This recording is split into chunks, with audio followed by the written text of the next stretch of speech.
Welcome, fans of the Justice League universe. My name is Sam. In this podcast, Alessandro, Maniscalco, and I share our scene-by-scene analysis of the DC films that are part of Warner Brothers' Justice League universe. Right now, our focus is on Batman v Superman: Dawn of Justice, directed by Zack Snyder. In the last episode, we just covered the scene where Senator Finch put out a call for Superman to appear at a hearing with the Committee on Superman. We, the audience, know that it might not be a good idea for him to come because Lex has pulled strings and used Wallace Keefe as a pawn to spur on the hearing, and we just saw that Lex now has possession of a substantial sample of kryptonite. We also have a strong suspicion that Lex was behind the African incident, and in the extended cut, it's pretty obvious already that he was behind the African incident, and that incident led to the heightened government scrutiny in the first place. But Superman does not yet know about these manipulations, so from his perspective, he has been troubled by the debate and negative reaction that has recently grown around Superman. He has also said aloud that he doesn't care what they're saying, but we've seen it very clearly in his body language and quiet reactions that he does care. Superman has also been pained by the negative repercussions that have followed many of his actions. He is just trying to help when he's needed and protect those he cares about, but often there are unintended consequences that follow. Superman would prefer to be a stoic, humble hero, rather than someone who seeks the limelight or who wants to have big photo ops or press coverage of his efforts. It was established in Man of Steel, and continued here in BVS, that he is a quiet person who has a strong instinct to help, but after he helps, he wants to just slip away and avoid the aftermath attention. This is basically Superman as an introvert, which does not make him any less courageous or heroic, and I think it actually offers a nice contrast to many of the other extroverted superheroes that are out there in popular culture right now. So within this context, Superman has now seen Senator Finch's invitation for him to appear before the Senate committee. He has avoided the spotlight and has preferred to help out without big speeches or press conferences, but he is now reflecting on whether that has been the best course of action. Maybe the population, which is inherently divisive and cynical, needs to have things more explicitly laid out to combat all the prejudgment and misunderstanding. So Superman is considering whether he should go against his preference and appear before the Senate committee as a way to explain himself and answer their questions, hopefully to assuage their concerns. And it makes sense that as he is thinking about this big decision, he would go confer with one of the two people he could really talk with about this stuff. Lois is one person he could talk with, but she's busy with her investigation in Washington, D.C., and Clark also probably knows the advice Lois would give. Lois has already said that it's very important for the world to have Superman, and for Superman's name to be cleared so that he can be trusted and an inspirational figure. This might not be exactly what Clark wants to hear, even though that is what he ultimately decides to do. At this moment, before he's made his final decision, he probably wants to be reassured about what he's been doing up to this point, and to get some validation as both Clark and Superman, not just the potential of Superman. So Superman goes to talk to his adoptive mother, and overall, scene 39 is a scene of a mother giving advice to her son. It's not a conversation, it's a chance for Superman to listen and to simply be with his mother. With his mother, he can be himself, which is a quiet person who thinks deeply and cares deeply. Talking about mother and son, Henry Cavill said the following in The Art of the Film book. The relationship between Martha and Clark is the one constant, it's the one thing which hasn't changed. She will always see him as every mother does, as a boy growing up. He may be a lot bigger and stronger, but he's still her little boy. And I think he will always see her as the mother figure, as the one to go to, the one to ask, why doesn't it make sense? End quote. In scene 39, Martha starts out with the common line about people hating what they don't understand. This line is in danger of being overused across TV and movies, but it really does make sense here because Superman is still largely a mysterious and unknown figure, even though he's been operating for about 2 years.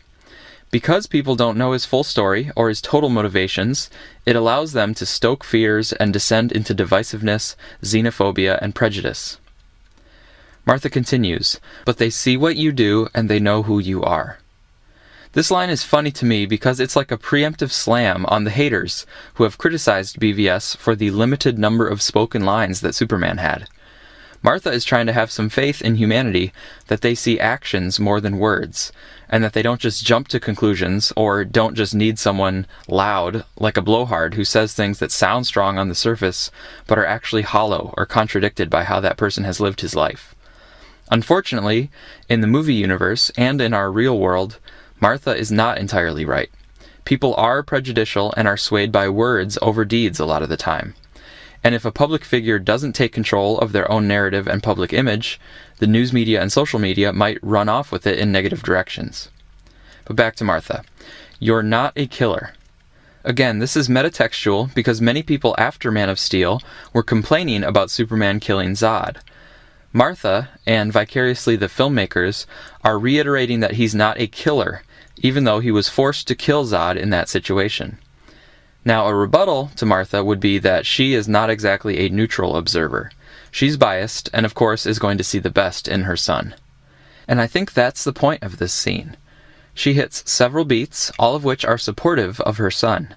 She reaffirms that Superman's actions are just, and that Clark is essentially a good person, not a threat. Next, she says that she never wanted this world to have him, which is a very realistic feeling for a parent to have. It's always hard to let your child leave your protection and head out there into the hands of the world, a world that can often be cruel and judgmental. For Clark, because he is a world figure who is now a figure of controversy, it must be even more painful for Martha. Martha then hits the final beat, which is to emphasize that what Clark is facing is a choice, not an obligation. She says that Superman can be the world's hero, a monument, an angel, or he can be none of it. Just like it's his choice of whether or not to submit himself to the Senate hearing, it's also Clark's constant choice of whether or not to continue operating in the world as Superman. The first part of Martha's line is pointing out that some people in the world, both the movie world and the real world, take it for granted how Superman is supposed to act. Of course, Superman is going to save the day and always just do the right thing. Of course, Superman should do exactly the right thing at every single opportunity. People are often holding Superman to impossibly high standards, and even though he can meet those standards a lot of the time, the question here is whether he's meeting those standards out of obligation or out of choice. To me, the fact that Superman actually makes the choice to be a hero is more meaningful than if he just did it because he has to, or because it's been ingrained into him. This is part of why I love the Justice League universe thus far, because they have richly developed Superman where he is going through a real psychological journey to become a hero. And it's a realistic journey that is not oversimplified by just making his courses of action predetermined by some perfect code. Now don't get me wrong, part of the reason I have loved Superman in the comics, on TV, and in the movies is because he is a pinnacle superhero. But to me, it's very interesting to watch a Superman who is choosing to be an idealistic and altruistic hero, rather than one who is just automatically that way, or who is that way simply because his adoptive parents told him to be a good person. Moreover, part of the tradition of Superman being the pinnacle superhero is that he is someone that we can all look up to and model our behavior after. People have said that BVS doesn't live up to this tradition because Superman is dour and has some self-doubt. But I think scenes like this one show the kinds of behavior that we should model ourselves after. Superman tries to do good deeds just because they're the right thing to do. He doesn't seek any sort of praise or worship for them. Then, when they lead to unintended consequences and collateral damage, he takes that very seriously and tries to hear the stories of those affected. When there are public debates about his role in the world, he thinks deeply about what they are saying, seeks counsel from someone he trusts, he listens before he speaks, which is something that others in the movie and in the real world could learn from Superman. And then he makes the decision to humble himself and appear at the hearing. So Superman is behaving in ways that can set an example for the rest of us. But he's the example we need in today's 21st century age. The fact that he has some self-doubt is not a problem, because if a role model never has doubts or dilemmas, then they provide no guidance whatsoever for people when they do face doubts or dilemmas. What Man of Steel and Batman v Superman do is show us a Superman who is a model of how to deal with doubt and dilemma when they arise. And they show us someone who comes through the other side, doing what he has to do and knowing full well all the implications of his actions. To finish out this scene, Martha says, "You don't owe this world a thing. You never did." On the surface, this seems crass, and I'm sure that's how a lot of people have taken it, just like they took Jonathan Kent's maybe line from Man of Steel as heartless, as if he had actually said, yes, you should let kids die. He didn't say yes, he said maybe, because he was acknowledging that the world is difficult and there are going to be hard choices to face. With Martha here in scene 39, she's not being crass, she is actually just making a valid point. Clark does not owe the world, he has already saved it once, and anyway, someone who does something heroic did not actually owe that heroic deed to the world. They just took it upon themselves to do the heroic deed, even though they don't owe it to the recipient. If someone runs into a burning building and saves a child, it's not that they owed it to the child. In fact, if they did owe it to the child, it wouldn't really be a heroic deed, it would just be a deed, a fulfillment of an obligation. So Martha is right that Superman doesn't owe the world, and it's a good thing that she's right. If he did owe the world, then there would be no reason for us to look up to him or appreciate his deeds. They would just be things that we expect him to do. And then, on top of all these abstract ideas about heroism, in scene 39, we have to realize that Martha is Clark's mother. Of course she is going to care first and foremost about him as her child. It hurts her deeply to see the fear and hatred that is spreading around Superman. She wants to protect her son, and if the world is not a safe place for him, just like Jonathan Kent predicted, then she wants Clark to know that he doesn't have to continue. She's showing unconditional love for her son, and if it's too much for him, she wants him to know that he'll always have a home to come back to. She lets him know this, but she doesn't tell him what to do. As I've said before, I loved the Kents in Man of Steel, and I can't wait to do an episode on that later, probably when we're getting into the fall. I thought they were very loving parents who cared more deeply for their son than they did for the outside world, which is a very relatable type of parental feeling. And they also didn't try to simplify or give black and white truisms about how to live life. They were there with Clark in all the pain and complexity of life on Earth. They helped him to navigate the complexity rather than just giving him some artificially simple folk advice. Martha Kent continues that loving, realistic parental relationship here in BVS. It pains her to see her son carrying the weight of the world. She lets him know that it's a choice he can make, and it really is up to him and no one else. This makes it that much more meaningful when Superman eventually does choose to be the hero and take up the mantle for good. To me, it resonates much more than if she had simply said, "You know what to do, go save everyone and do the right thing," as if it were that simple. What she does do is communicate very clearly that she loves Clark, and she will always love him, unconditionally. And that's really all you want from a parent, and it gives the child the confidence to go forth and make difficult choices in the world. And it's also something that Bruce never really had growing up without parents. When Bruce went to get comfort and guidance from his parents, it was actually just the graves, which added to his pain and powerlessness. Alfred, of course, tries to fill in as a parental figure, but he is repeatedly unable to get through Bruce's fog.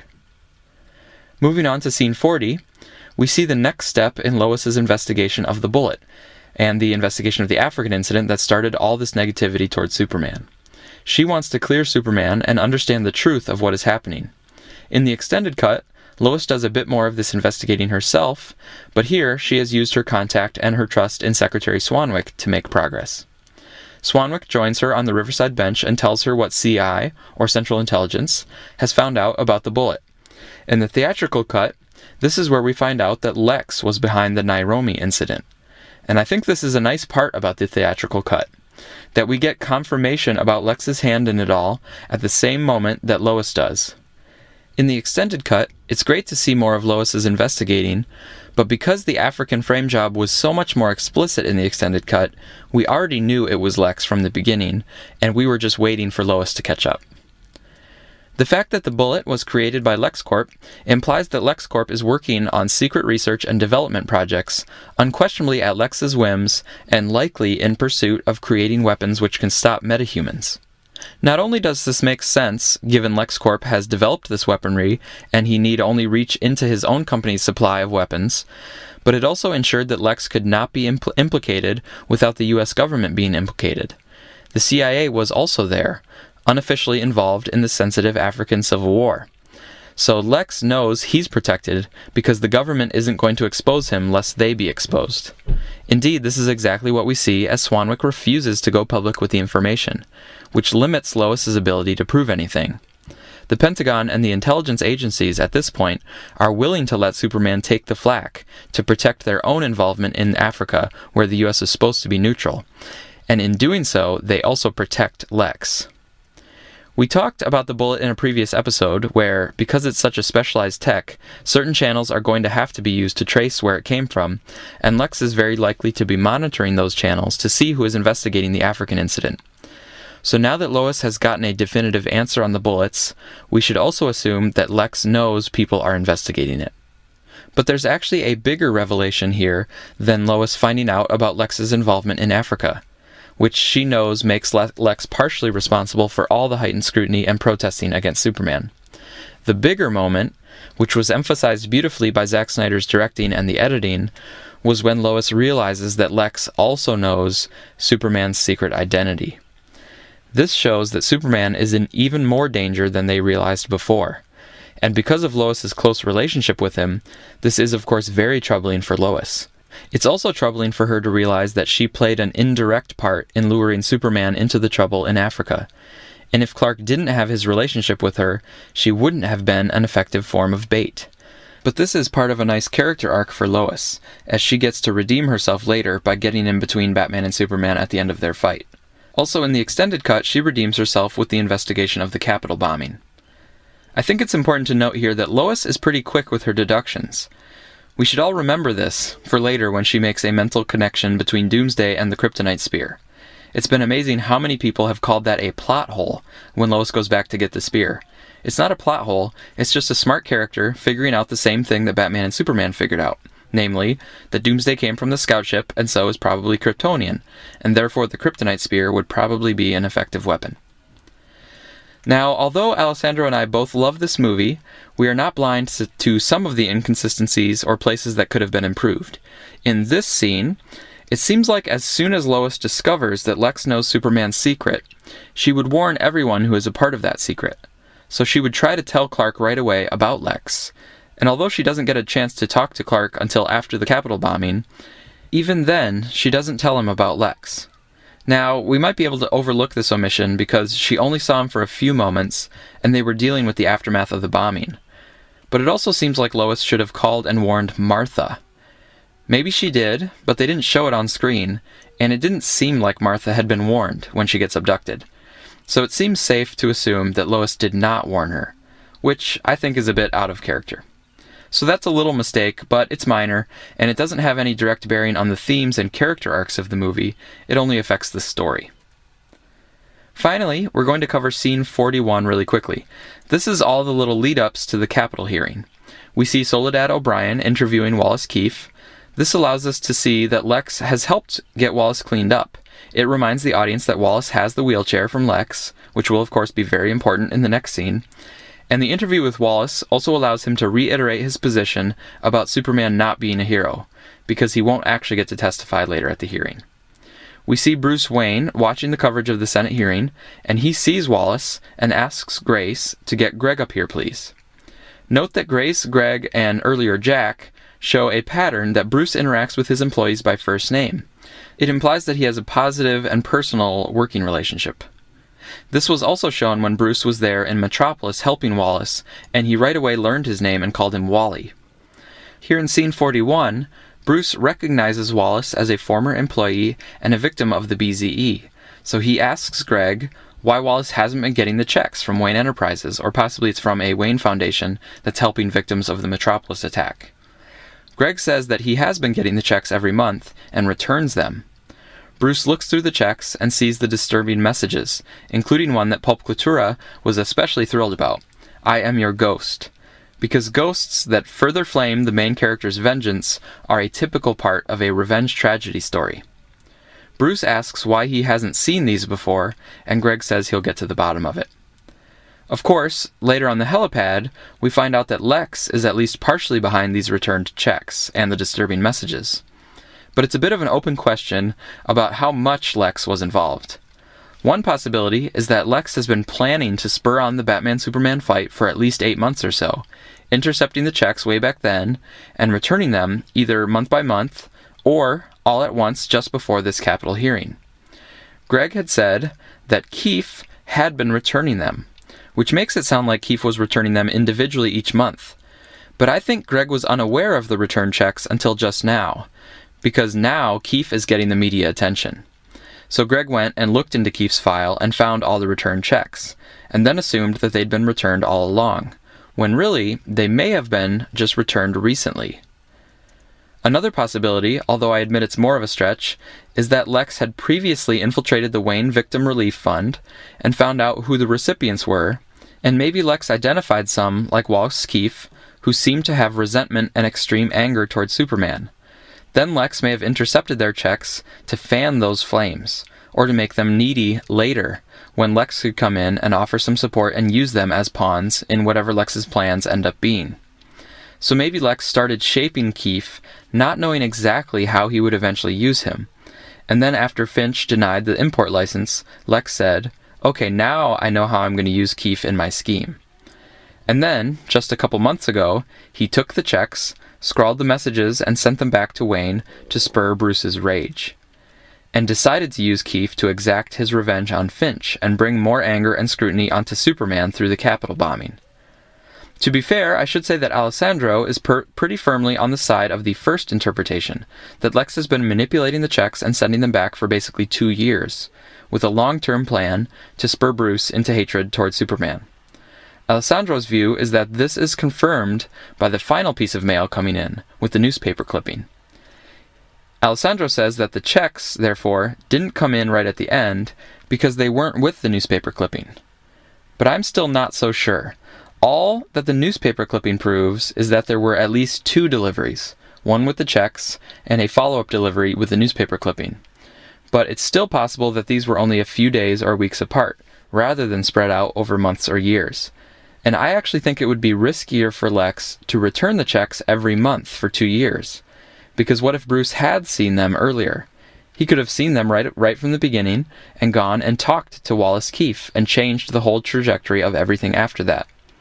But this is definitely stuff that is left implicit in the movie, and so if you have other thoughts or questions, please let us know in the comments. This scene also has that great shot of Superman descending in front of the Capitol. The protesters are around him, as are some people with messages of support. Lois is able to make it there because she was already in Washington doing her investigation, but because of that story, it makes sense that she would not be the Daily Planet reporter assigned to covering the hearing inside. A TV reporter says that we expect Superman to make some kind of statement. This builds up the audience's expectation for a Superman speech, which will make it even more surprising when the bombing happens before he has a chance to say anything. The other important setup for the Senate hearing scene is, of course, Lex's taunting of Senator Finch in the hallway. Lex is waiting outside the chamber because he really wants to see Finch face to face. These sorts of interactions are part of his fun and games, and reveal how totally evil this version of Lex Luthor really is. When Finch arrives, he tells Mercy Graves to go in and save his seat. This also shows how heartless Lex is, by sending in his closest associate to her death. In the Art of the Film book, they explain that Mercy is a lawyer by training, and that she is super efficient and effective in doing whatever Lex needs to be done. But as we've said before, Lex never shows Mercy any compassion or personal connection. Lex is a totally isolated individual. It also makes sense for him to make sure Mercy dies in the bombing, because she can connect Lex to Wallace and to probably a lot of his manipulations. Lex tells Finch that he is eager to tell the world he was willing to finance a Kryptonian deterrent, but it was rejected by Finch. Now that Superman is feared, and trust in him has waned, it will be a black mark on Finch's reputation. But the fact that Lex will be carrying out the bombing implies that he had no intentions of actually telling his story to the world. This is just his way of throwing her off his scent, and it's also his opportunity to have the last word in their battle of wits going back to scene 10. Lex's next line shows the pattern of Lex being a sleazeball, and he also taunts people based on their names. He says Finch will be on the hot seat, which is obviously a depraved inside joke for Lex himself. And he calls Senator Finch Junebug, based on her first name of June. Later, he has similar fun playing with Lois's name. But overall, Lex is so gleeful to be carrying out his murderous bombing, it's pretty sick. One line that I'm not a huge fan of is Finch's response about being able to wrestle a pig. Now, I grew up on a farm, and my grandparents actually did have pigs, so I don't mind the farm reference, but it just seemed like it didn't connect well to the previous line about a hot seat. Lex's last line, though, is huge, and the filmmakers emphasized it well by going to a straight-on shot of Lex, instead of the typical over-the-shoulder type of coverage. Lex finally gets to say his line about the oldest lie in America, that power can be innocent. So Lex is saying that power is never innocent. This line spans out and applies to a lot of events and characters in this movie. Obviously, Superman has a lot of power, and Lex could not stand the idea that people looked up to him as supremely good and trustworthy. So Lex needed to show that Superman is not innocent. Lex wanted to show the holes in the holy. The government also has power, the media has power, so they are not innocent in the anger and cynicism of society. Lex might also be specifically calling out Senator Finch for trying to proceed deliberately rather than taking immediate and violent precautions against Superman. Bruce also has a great deal of power, both through Wayne Enterprises and as Batman, and we're seeing how he has definitely not remained innocent. Lex might not realize it, or maybe he does, but he is powerful as well, and so he's admitting that he's not innocent. It is interesting to think of his oldest lie in relation to his fundraiser speech, because Lex tripped up precisely when he was saying that he has knowledge and that knowledge is power.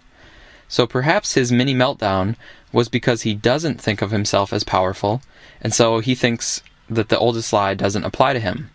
But of course he is powerful through his knowledge and influence and his ruthlessness. So he isn't innocent either. It would seem to me that he must know he's powerful, and so he knows he's not innocent. He just embraces it. But what he can't stand is people who think there can be an innocent power in the world, such as God or Superman. One small question I have about the oldest lie is why he phrases it as the oldest lie in America, rather than just an old lie in general. Perhaps this is to connect to the truth, justice, and American way triad that we mentioned before. Or perhaps it's just because the question of Superman's innocence is allegorical for America as the world's superpower.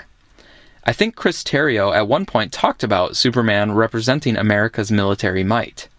And so BVS raises questions about how we use our military, how we make decisions about when to use it, and how the media and general public form opinions about military activities. If any listeners have viewed BVS with specific lenses of American imperialism or American exceptionalism, we'd love to hear from you in the comments. Anyway, scene 41 ends with Lex's final dig, saying good luck as Finch enters the chamber, and Lex of course has no intention of actually taking his seat that he had Mercy save for him. The filmmakers, of course, will follow Senator Finch into the hearing, and that brings us to our next scene, one of the most important ones in the film, and for me, one of the most emotionally powerful scenes of any comic book movie I've seen. On behalf of Alessandro and myself, thanks for listening. Be sure to check out the Man of Steel Answers podcast, especially the episode on Lex Luthor, because it involves more detailed analysis on Lex's oldest lie. And also listen to the Suicide Squadcast for your DC-related news. Finally, if you've been waiting for a time to check out the DC comic books, now is a great time to get involved. You can go to your local comic shop, or you can get everything online through DC Comics, Comixology, and elsewhere. The Rebirth era is off to a really strong start. You can look for the Rebirth issues or the #1 issues as a jumping on point.